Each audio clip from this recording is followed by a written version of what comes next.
Autre fonctionnalité à base d'intelligence artificielle, je vais retourner dans la boîte à outils, et c'est la fonction de découpe de portrait par intelligence artificielle. En règle générale, ça va vous permettre de découper, comme son nom l'indique, un portrait, donc c'est plutôt une personne, ça marche plutôt bien avec ça. Pour d'autres sujets, ça va être avec d'autres outils que vous ferez. Donc, si je clique là-dessus, ça va me permettre d'ouvrir une fenêtre qui va me permettre de charger une vidéo. Donc dans les fichiers de travail, vous avez un dossier qui s'appelle vidéo, à l'intérieur duquel je vous ai mis la vidéo de mon introduction. Donc je double-clique pour importer cette vidéo-là. Il la positionne automatiquement à l'intérieur de votre montage dans la fenêtre principale de Filmora. Et là, vous voyez qu'il y a une petite moulinette. Et si on regarde sur le côté, eh bien, il est en train de faire ici une découpe de portrait à l'intérieur des fonctionnalités d'outils IA de votre vidéo. Et donc, si je déplace un petit peu ma tête de lecture, je vais remarquer qu'effectivement, il a bien fait un détourage de moi-même. Regardez, si je vais un petit peu plus loin, on voit bien que derrière, j'ai ma chaise, mon ordinateur, mon bureau, le mur, etc., etc. Donc il se débrouille plutôt pas mal sur le découpage, vous le voyez. Donc là, on voit que c'est quand même relativement propre. Là, maintenant, si vous voulez avoir peut-être quelque chose d'un petit peu plus parlant, ce qui pourrait être intéressant, c'est de ramener une vidéo que l'on va mettre en arrière-plan. Ça peut être une image fixe. Donc soit vous cliquez sur importer un média, sinon le double-clic ici dans le vide de la fenêtre fonctionne. Et ensuite, dans les fichiers de travail, je vais aller prendre rendu film. Je vais aller prendre égyptien extra MP4 par exemple. Et là maintenant, cette vidéo-là, il faut que je la mette en dessous. Alors c'est pas celle-ci que je vais prendre. Je vais prendre plutôt celle qui a été faite sans le watermark, celle-ci.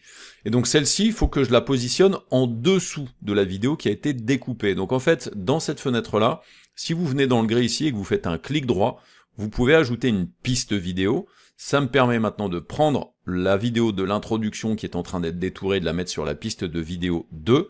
Et ensuite, la vidéo des Égyptiens, je la prends et je la positionne en dessous. Là, j'ai un conflit entre la résolution de ma vidéo et la résolution du projet, donc je vais plutôt privilégier la résolution du projet, donc 1920 par 1080, 25 images par seconde.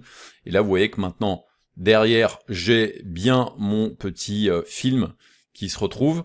Alors là, je pourrais faire des choses comme par exemple couper ma vidéo. Je pourrais par exemple aussi prendre cette partie-là. Regardez, en fait, si je viens prendre ici la vidéo, donc en fait, vous sélectionnez la piste ici, et quand vous allez cliquer dans la fenêtre, ça peut vous permettre assez facilement de venir disposer et même redimensionner. Vous pouvez même tourner une vidéo assez facilement et du coup, ensuite la positionner à l'endroit qui vous intéresse. Donc là, du coup, vous voyez que le détourage s'est plutôt bien passé. Je vais aller me mettre à la fin de la vidéo et regardez. Salut, je vous retrouve dans un nouveau tutoriel et Oh. cette fois-ci, on va se Donc là après vous voyez, je vais enlever le son de la vidéo d'en dessous. pencher du côté du montage vidéo puisque...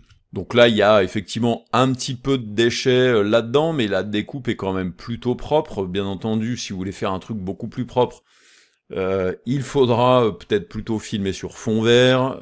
Il y a des fonctionnalités fond vert justement ici qui peuvent être remplacées par rapport à la découpe de portrait, mais cette découpe marche plutôt pas mal. Là ensuite, vous avez deux modèles différents qui peuvent vous permettre de recalculer mode précision, mode instantané, qui en règle générale va donner de moins bons résultats. Et puis ensuite, vous avez même la possibilité ici de mettre des bordures. Donc ça, attention, c'est une fonctionnalité qui peut être en version premium.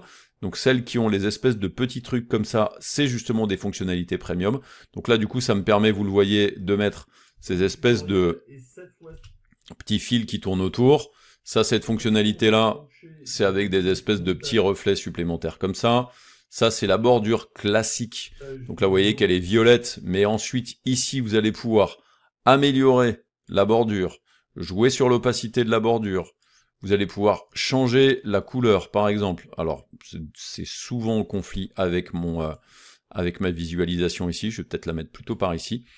Et puis après, donc il y a aussi celle-ci, donc bordure blanche. Donc là, vous voyez qu'en fait, les informations et les paramètres sont un petit peu différents. Donc je peux jouer sur l'épaisseur, je peux jouer sur un léger effet de flou, je peux jouer sur une opacité, je peux bien entendu aussi jouer sur la couleur de début, la couleur de fin. Donc en fait, vous pouvez vraiment faire des dégradés sur ces couleurs-là. Je peux jouer sur l'épaisseur des contours et en fait la décaler de mon sujet et faire des lissages de contours. Ça va arrondir un petit peu le lissage lui-même. Donc ça, c'est des petites choses supplémentaires qui peuvent vous permettre de styliser, par exemple, vos découpages. Ça peut être super intéressant dans certains types de vidéos. Voilà, pas hyper compliqué à mettre en place. Encore une fois, une fonctionnalité à base d'IA, c'est donc la découpe de portraits avec intelligence artificielle.